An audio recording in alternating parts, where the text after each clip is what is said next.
Sa mga naghahanap ng ano guys, hindi ko pala nasaksak.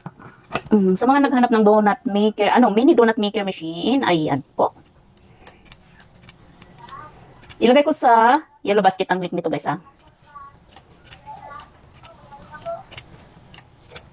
16 holes pala to guys.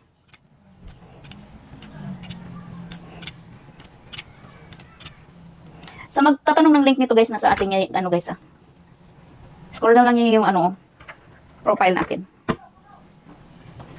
So, ang dali lang. Ito na pala yung nagawa natin guys sa ating meeting. Pwede chopstick gawin nyo guys or yung yung tawag dito, yung dalawang lang tawag dito. Fork, tinidor, ayan. Or ito guys, ayan. Mas madali kasi ito. Lalo na pag ganito malambot siya.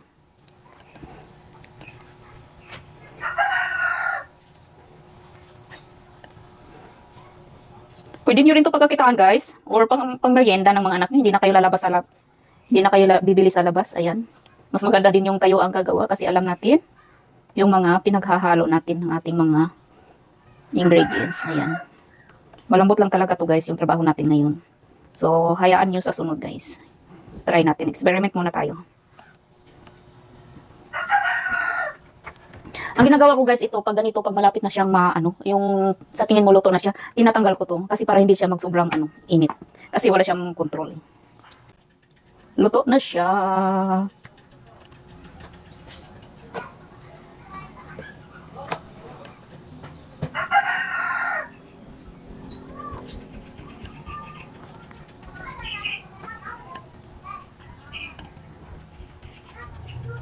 Guys, ingatan nyo rin yung nito guys na hindi magasgas. Once kasi magasgas, ayan. Natatanggal kasi yung dyan. Madali kasi yung magasgas. Kaya kunting ingat lang din.